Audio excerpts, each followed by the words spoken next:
할렐루야. 오늘 송구영신 예배를 통해서 하나님이 저와 여러분에게 주시는 메시지 큰 은혜가 되기를 바랍니다. 특별히 평상시에 같으면 이런 코로나 문제가 없었으면 해마다 오늘 이 예배에 앞에 보조자까지 놓고 자리가 없어서 꽉꽉 찼는데 오늘 이렇게 여러분 온라인으로 예배를 드리게 되어서 참 마음이 아픕니다. 그렇지만 여러분의 가정에서 온 가족과 함께 정말 신령과 진정의 그 예배를 드리는 성도들이 있음을 저는 기쁘게 생각하고 여러분 그 자리에서도 성령이 함께 하실 줄로 믿습니다. 오늘 디모데후서 4장 1절로 8절을 통해서 신앙의 결단을 하자 하는 제목으로 여러분에게 말씀을 나누고자 합니다.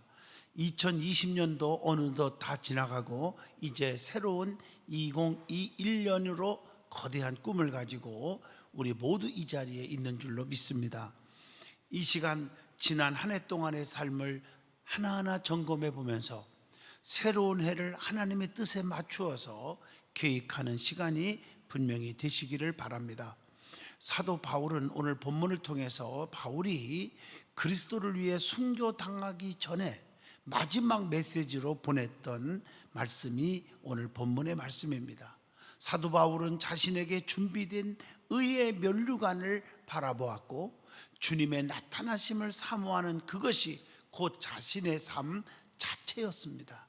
살아도 주를 위해 살고 또 죽어도 주를 위해서 죽는 것이고 먹든지 마시든지 주의 영광을 위해서 살았던 것을 알 수가 있습니다. 사도 바울이 주님으로부터 구원과 사명을 받고 우리들에게 주신 말씀을 통해서 큰 깨달음이 오늘 이 시간에 이루어지기를 간절히 바랍니다. 제일 먼저 사도 바울이 엄한 명령을 하고 있음을 우리가 본문을 통해서 찾아봅니다. 본문 1절을 보면 그리스도는 산자와 죽은 자를 심판하실 분이라고 말씀을 주고 있습니다. 앞으로 오실 예수님은 심판주이시라는 거예요. 그렇기 때문에 열심히 그 주님의 명령에 우리는 순종을 하여야 한다는 것입니다. 또 신앙적인 결단이 반드시 있어야 된다는 거 아주 중요하게 생각합니다. 어떻게 살아야 하느냐는 것입니까? 그것이 오늘 본문을 통해서 깨우쳐 주고 있는데 첫째가 본문 2절입니다. 하나님의 말씀을 전파하여야 한다는 것입니다. 주님께서 가장 기뻐하시는 행동이 전도입니다. 잃은 양을 찾는 비유를 보면 99마리의 양을 뒤에 두고 잃어버린 한 마리의 양을 찾으러 간다고 말씀합니다. 한 생명을 천하보다 더 귀하게 여기시는 주님의 모습을 그려봅니다. 한 해 동안 전도하지 못한 것을 반성하며 한 달에 한 가정은 전도하기로 결심하는 시간이 되었으면 하는 마음 간절합니다. 여기서 전파라고 하는 말은 헬라 원어를 보니까 케르그마 혹은 이 케룩스라는 단어를 쓰고 있는데 이 말의 뜻을 살펴보면 전달자 혹은 선언하다 혹은 공포하다. 그래서 계시록 5장 2절에 미라를 퍼뜨린다. 또 마가복음 1장 45절에 그런 뜻으로도 설명을 하고 있다고 봅니다. 예수 그리스도의 구속의 사건을 널리 알리며 선포해야 한다는 말씀입니다. 두 번째로는 인내로서 가르치고 경책하여야 한다고 본문 2절에 말씀합니다. 너는 말씀을 전파하라. 때를 얻든지 못 얻든지 항상 힘쓰라. 범사의 오래 참음과 가르침으로 경책하며 경계하며 권하라고 말씀합니다. 여기서 중요한 거 범사의 오래 참기로 결심하자는 거예요. 또 믿음이 약하다면 믿음이 떨어지지 않게 가르쳐야 한다는 것입니다. 주님의 사랑을 똑바로 주님을 사랑하는 것이 무엇인지를 바르게 가르쳐야 된다는 것입니다. 골로새서 1장 28절 보면 우리가 그를 전파하여 각 사람을 권하고 모든 지혜로 각 사람을 가르침은 각 사람을 그리스도 안에서 완전한 자로 세우려 함이니 라고 말씀합니다. 또한 경책하며 경계하며 권해야 한다고 했어요. 디도서 1장 13절에 보면 이 증언이 참되도다. 그러므로 내가 그들을 엄히 꾸짖으라. 이는 그들로 하여금 믿음을 온전하게 하고, 이렇게 말씀했어요. 엄히 꾸짖는 것은 믿음을 온전케 하라는 것입니다. 또 규모 없는 자를 권계하며 마음이 약한 자를 안위하라. 이게 데살로니가전서 5장 14절을 보면 또 형제들아 너희를 권면하노니 게으른 자들을 권괴하며 마음이 약한 자들을 격려하고 힘이 없는 자들을 붙들어주며 모든 사람에게 오래 참으라. 이렇게 말씀하고 있어요. 그리고 서로 권면하는 자가 되어야 된다는 것입니다. 세 번째로는 본문 3절로 5절에 기록되어 있습니다. 자신의 직무에 충실하여야 한다는 것입니다. 사도 바울은 본문을 통해서 사람들이 자기의 사욕을 쫓을 스승을 많이 두고 있다고 했어요. 또한 그 귀를 진리에서 돌이켜 허탄한 이야기를 쫓는 진리의 어두운 세대의 도래를 말하면서, 그러나 도리어 선악에 관계없이 성도는 자신의 직무에 충실해야 한다고 설교를 하고 있는 것입니다. 그러면 사람들이 어떻게 잘못되었는지 본문에 지적한 바를 살펴보도록 합니다. 거기 보면 본문 3절에 바른 교훈을 멀리하는 세대라고 말을 합니다.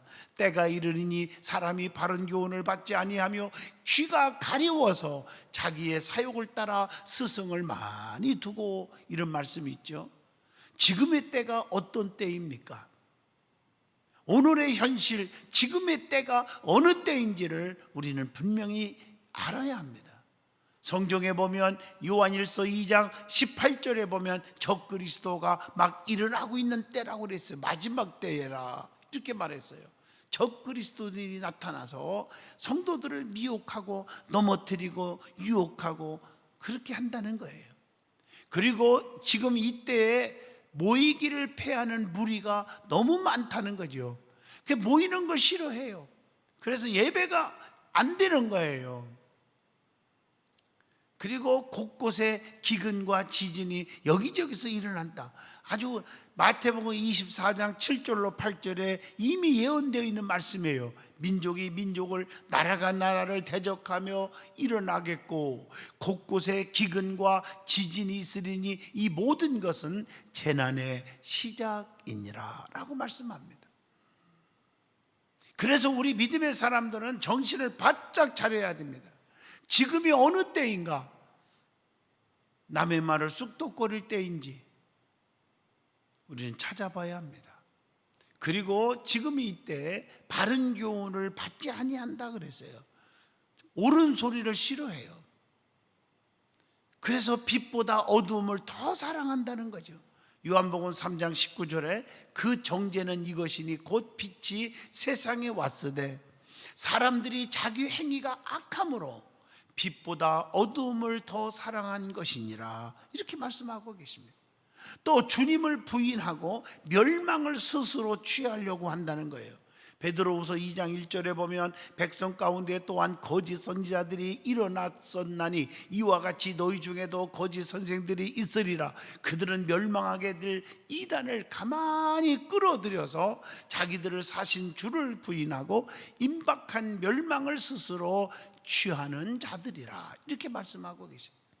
그리고 자기 마음에 완악한 대로 행하고 있어요. 자기 생각대로 완악한 대로 그냥 삶을 그렇게 살아버리는 거죠. 에레미야 23장 17절에 보면 항상 그들이 나를 멸시하는 자에게 이르기를 너희가 평안하리라 여호와의 말씀이니라 하며, 또 자기 마음이 완악한 대로 행하는 모든 사람에게 이르기를 재앙이 너희에게 임하지 아니하리라 하였느니라. 자기 멋대로 해석하는 거예요. 나는 괜찮지, 뭐 아무런 이상이 없을 거야.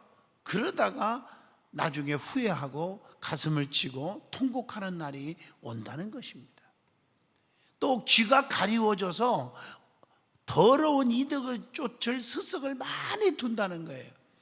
디도서 1장 10절로 11절에 보면 불순종하고 헛된 말을 하며 속이는 자가 많은 중 할례파 가운데 특별히 그러하니 그들의 입을 막을 것이라. 이런 자들이 더러운 이득을 취하려고 마땅하지 아니할 것을 가르쳐서 가정들을 온통 무너뜨리는 도다라고 말씀을 하고 계십니다. 예수님보다 친구를 더 좋아하고 자신의 귀를 즐겁게 하는 거짓자들을 따르는 사람들이 너무 많다는 거죠. 그리고 허탄한 이야기를 쫓는 세대라고 지금 말씀하고 계세요. 본문 4절에 보면 허탄한 이야기를 따르리라. 이게 말세의 징조 중에 하나라고 보죠. 하나님께서 깨우쳐 주실 때에 말씀을 알아들을 수 있어야 합니다. 이사야 50장 4절에 보면 주 여호와께서 학자들의 혀를 내게 주사 나로 곤고한 자를 글로 말로 어떻게 도와줄 줄을 알게 하시고 아침마다 깨우치시되 나의 귀를 깨우르치사 학자들 같이 알게 또 알아듣게 하시도다. 이렇게 말씀하고 있어요.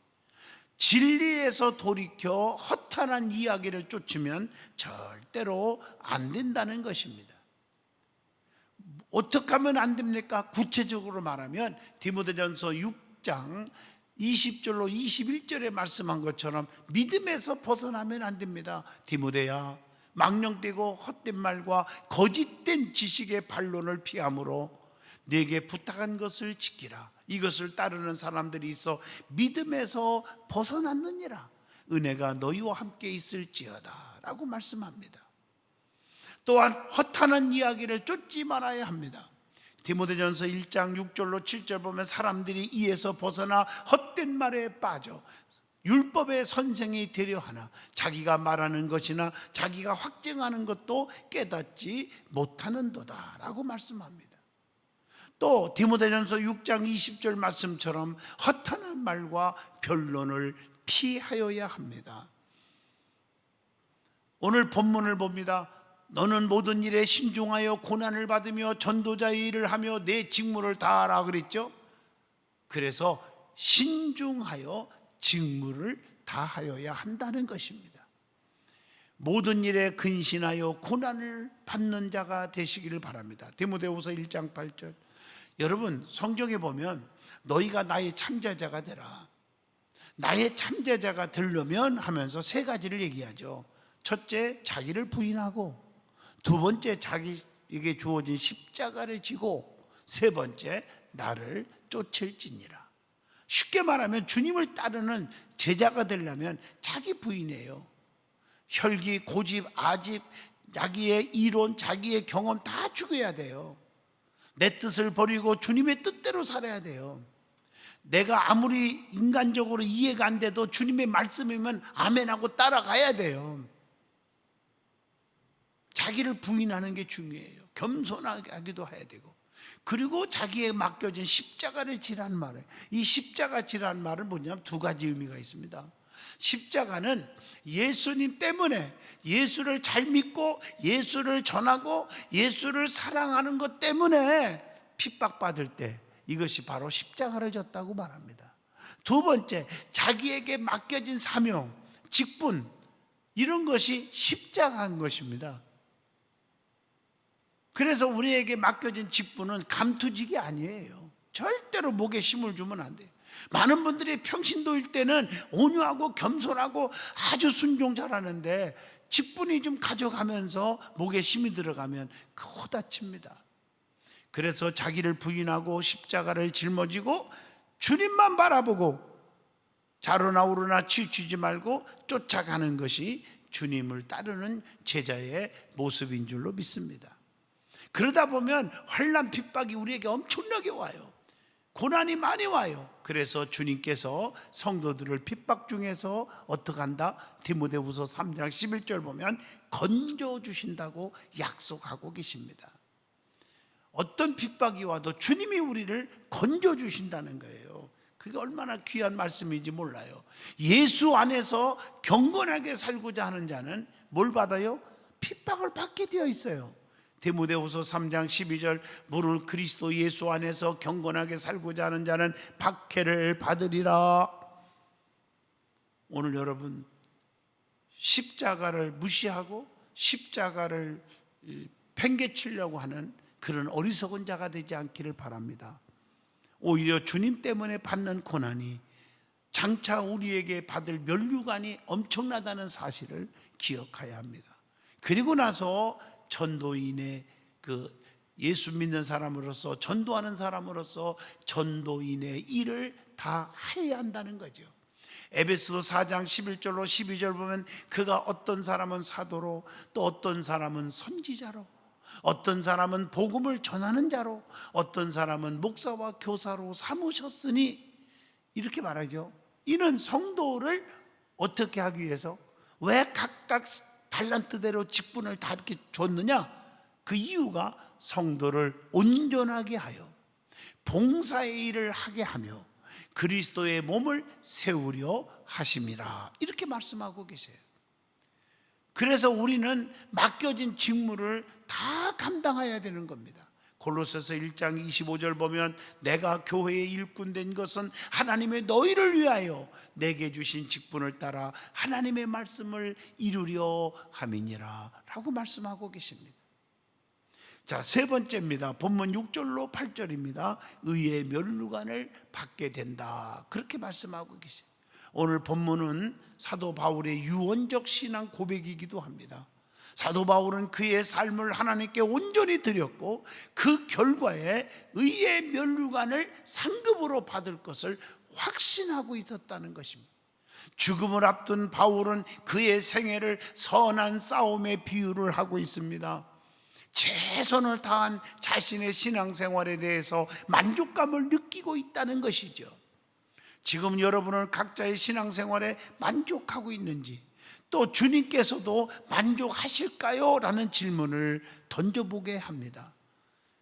그래서 사도 바울은 이렇게 말합니다. 고백을 하고 있죠. 나의 달려갈 길을 다 마쳤다고 고백합니다. 예수님께서 십자가에 달려서 마지막 죽기 전에 7말씀을 남겼죠. 가상칠언.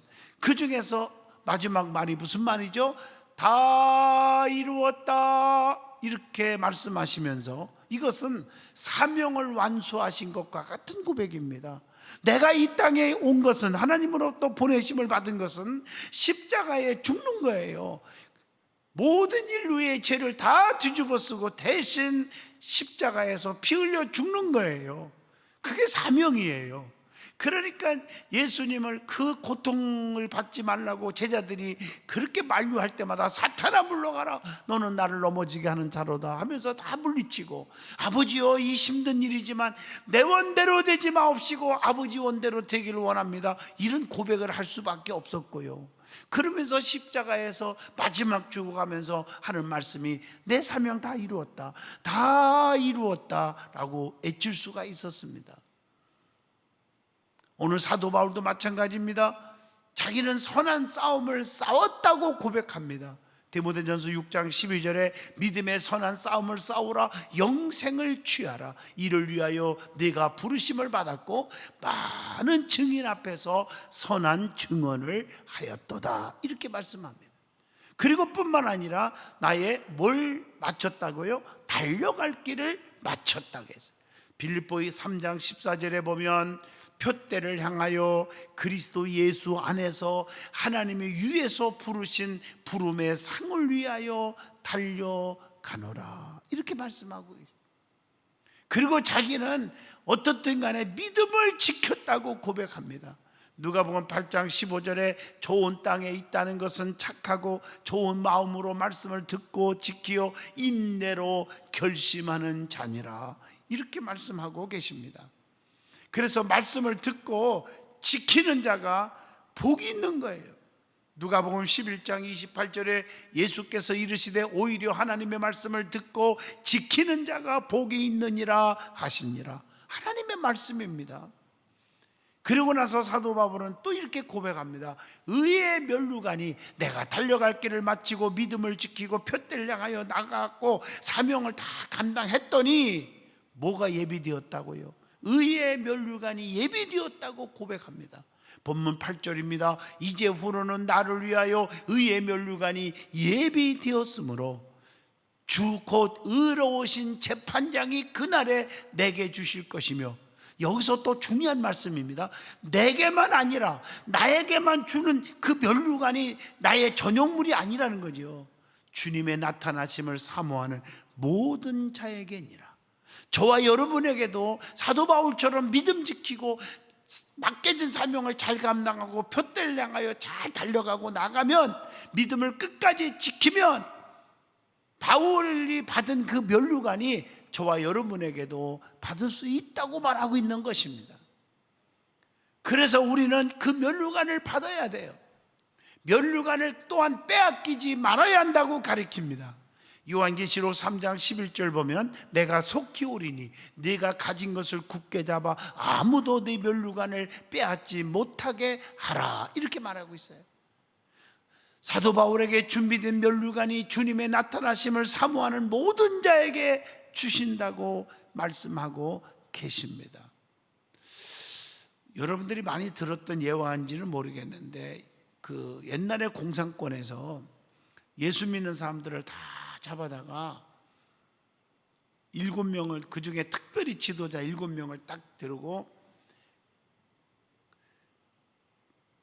얼음이 꽝꽝 얼은 데에다 얼음 구멍을, 사람 하나 들어갈 만한 구멍을 이렇게 깨가지고 너희들 예수 믿겠습니까? 안 믿겠냐?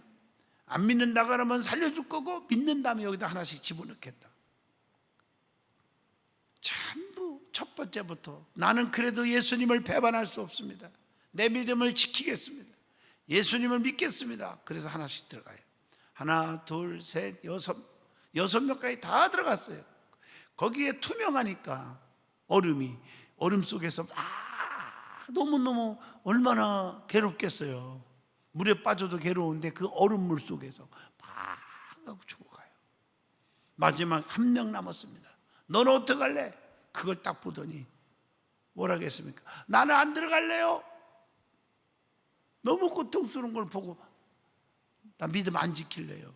그랬더니 그 공산당 하나가 그래 잘됐다, 하나님께서 보여준 거죠. 그 하나하나 집어넣을 때 천군 천사가 그 사람을 광명한 빛으로 올리는 것을 본 거예요, 환상으로. 근데 7 천사가 나타났는데 6명까지 넣어서 다 갔는데 하나 천사가 데리고 가야 되는데 이 사람을 데리고 갔는데 안 간다고 그러니까 내가 가지, 그리고 자기가 들어가 버리더래요. 여러분, 우리가 주님의 십자가를 지고 믿음을 지키는 자에게는 상상을 초월한 면류관이, 상급이 예비되어 있다고 하는 것, 사도 바울은 그걸 확실히 믿었단 말이에요. 그렇기 때문에 사도 바울은 자기의 모든 젊음을, 자기의 일생을 주님 앞에 헌신한 사람이 될 수가 있었던 것입니다. 그래서 사도 중에 사도라.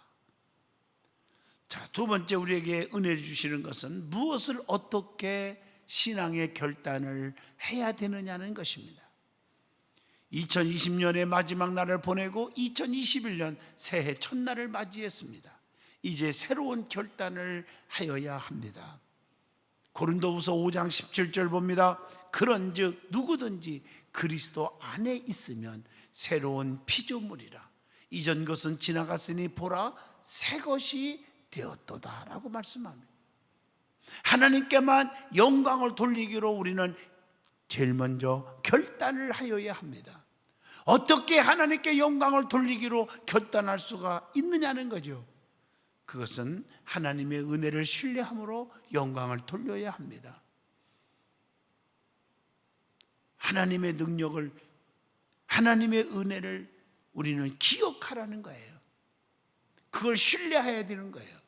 여러분, 하나님의 그 법궤 여러분 아시죠? 법궤의 법칙 아시죠? 법궤에는 만나들은 금항아리, 아론의 쌍난 지팡이, 십계명이 들어있었죠. 이것은 뭘 얘기하느냐? 만나들은 금항아리는 너희들 굶어 죽게 생겼을 때 내가 먹을 것을 주지 않았느냐? 아론의 쌍난 지팡이, 택한 자에게 베푸는 기적을 봐라. 어떻게 마른 막대기에서 열매를 맺을 수 있느냐? 기적의 하나님이다. 택한 자들을 내가 기적을 주는 하나님이지 않느냐? 십계명은 뭡니까? 너희들을 내가 사랑하기 때문에 법을 준 거다. 축복받으라고. 이게 세 가지를 그 법궤 안에 넣은 거예요. 하나님의 임재가 되기도 하고, 그 법궤는 뭘 의미합니까? 하나님의 은혜를, 이런 기적의 은혜를 잊어서는 안 된다는 것이죠. 그 은혜를 잊지 않고 가는 곳마다 기적이 일어난 줄로 믿습니다. 그래서 우리는 정말 하나님의 은혜 속에서 사시기를 바랍니다. 하나님의 위대하심을 인정함으로 영광을 돌리시기를 바랍니다. 시편 65편 6절 보면 주는 주의 힘으로 산을 세우시며 권능으로 띠를 띠시며, 하나님의 본성을 대표적으로 나타내는 속성이 있다는 거죠. 그 하나님의 속성이 뭘까? 하나님은 전능하시다. 또한 전지하시다. 또한 무소부재하시다. 하나님은 능치보담이 없고 모르시는 것이 없고 안 계신 곳이 없이 어디든지 계신다, 이 말이에요. 특별히 하나님은 사랑과 긍휼이 풍성하시다는 거죠. 하나님은 자기를 사랑하고 자기를 신뢰하는 자 안에 계셔서 그들에게 필요한 것들을 모두 다 채워주신다는 것입니다. 그래서 빌립보 4장 19절에 말합니다. 나의 하나님이 그리스도 예수 안에서 영광 가운데 그 풍성한 대로 너의 모든 쓸 것을 채우시리라, 이렇게 말씀했어요. 또한 하나님의 선하심을 기뻐함으로 하나님께 영광을 돌리라는 거예요. 시편 65편 12절로 13절에 들의 초당에도 떨어지니 작은 산들이 기쁨으로 띠를 띠었나이다. 초장한 양떼로 옷 입혔고 골짜기는 곡식으로 덮였고 그들이 다 즐거이 외치고 또 노래하나이다 라고 고백을 합니다. 하나님을 찬양하고 그의 선하심을 기뻐하지 않는 것은 어떻게 보면 이기적인 삶의 증거라는 것입니다. 하나님은 병든 자를 고쳐주셨고 비탄에 빠진 자들을 위로하시고 낙심한 자를 일으켜 세우시고 사랑할 수 없는 자를 사랑해 주십니다. 그러므로 인생의 궁극적인 목적은 하나님께 영광을 돌리는 것이라고 말합니다. 그 다음에 두 번째 뭘 결단해야 됩니까? 이제부터 기도하기로 결단해야 됩니다. 기도 외에는 이런 유가 나갈 수가 없다겠어요. 새벽 기도하기로 결단합시다. 새해는 이제 새벽에 기도하는 것. 그래서 이제 1월 4일부터 월요일부터 새해 첫 주 월요일부터 금요일까지 특별 새벽 기도 6시에 시작합니다. 여러분들이 이 특별 새벽 기도를 통해서 회복이라는 주제로 하는데, 여러분의 믿음이 회복하고 영적 생활이 회복하고 여러분의 가정의 행복도 회복하고 사업도 직장도 건강도 회복하는 그런 역사가 일어나기를 바랍니다. 그리고 세 번째, 주일 성수 절대 하기로 결심을 해야 합니다. 내가 아무리 급한 일이 터져도 주일은 내가 건들지 않으리라. 저는 지금도 잊을 수 없는 게, 우리 하늘나라에 이미 가신 우리 아버님이 장로님으로서 우리 10남매를 교육시킬 때 날마다 가정 예배를 통해서 이런 말을 한 적이 있어요. 차라리 고압선을 만지는 게 낫다. 고압선 만지면 큰일 납니다. 차라리 그게 낫지. 세 가지는 절대 만지지 마라. 첫째가 주일은 건들지 마라. 주일 건들지 마. 두 번째가 11조 건들지 마라. 하나님 거다. 세 번째가 주의 종 건들지 마라. 나는 그게요, 아주 머릿속에 세뇌 교육될 정도로 교육을 받았어요. 그래서 나는 목사지만요, 주의 종들을 함부로 말하지 않습니다. 사랑하는 성도 여러분, 어떻든 간에 우리는 결단을 해야 돼요. 결단. 그리고 예배에 모범을 보이기로 결단해야 돼요. 가급적이면 저녁 예배, 수요 예배, 철회, 구역 예배, 부흥회 등등 모든 예배에 우리가 대면 예배할 때는 대면 예배로, 또 코로나 시대에 또 비대면 할 때는 유튜브를 통해서라도 정식으로 우리가 예배가 회복되는 은혜가 있기를 바랍니다. 그리고 온전한 하나님과 하나님 앞에 드리기로 결단을 해야 됩니다. 특별히 11조지요. 말라기 3장 8절에 사람이 어찌 하나님 것을 도둑질하겠느냐. 그러나 너희는 이것 나의 것을 도둑질하고도 말하기를 우리가 어떻게 주의 것을 도둑질하였나이까 하는도다. 이는 곧 11조와 봉헌물이라. 이렇게 말씀하고 계십니다. 그러면서 말라기 3장 10절에 만군의 여호와가 이르노라 너희의 온전한 11조를 창고에 들여서 너희 집에 양식이 있게 하고 그것으로 나를 시험하여 내가 하늘문을 열고 너희에게 복을 쌓을 것이 없도록 붙지 아니하나 보라. 이렇게 말씀하고 있습니다. 그 다음에 또 뭘 결단해야 됩니까? 신앙의 좋은 습관을 가지기로 결단을 해야 합니다. 적어도 하루에 성경 한 장 이상씩 읽어야 되고요. 하루 1시간 이상 기도하고요. 좋은 말, 긍정적인 말만 하고요. 부정적인 말을 하지 말고요. 칭찬하는 일에 인색하지 말고 남에게 용기를 주는 그런 성도가 되기를 바랍니다. 그리고 하나님 앞에 모든 예배에 감사하는 생활에 본을 보여야 됩니다. 매 주일마다 감사하는 거, 일천번제 쌓는 거, 뭐 등등 또 선교하는 일에 동참하는 일들 우리가 열심히 하셔야 합니다. 그리고 주의 종을 하나님 다음으로 존경하고 사랑하고 기도해 주는 결단이 있어야 되고요. 교회 중심, 담임 목사 중심, 성도들의 중심으로 신앙생활을 해야 되고요. 세상적인 계모임이나 사조직 이런 것들을 버려야 되는 것이고요. 어떻든 간에 우리가 새해를 맞이하여 결단할 것들이 너무 많다고 봅니다. 주님이 그 속에 들어가시지 않습니다. 결단하지 않으면, 신앙생활 바르게 하지 않으면 하나님 기뻐하지 않습니다. 주님 중심으로 하나님과 나 사이에 걸림돌이 없도록 뜨거운 믿음의 결단을 하시기를 바랍니다. 우리 주님은 지금도 저와 여러분과 함께 하시고 든든한 교회를 붙드시고 계시고 한국 교회를 붙드시고 계시는 줄로 믿습니다. 오늘 송구영신 예배를 통해서 새로운 믿음의 결단을 할 수 있기를 바랍니다. 기도합니다. 거룩하신 하나님 감사합니다. 오늘도 우리에게 새로운 결단의 믿음을 주셨사오니 이 믿음 영원히 변하지 않게 하여 주시옵소서. 예수님 이름으로 기도하옵나이다. 아멘.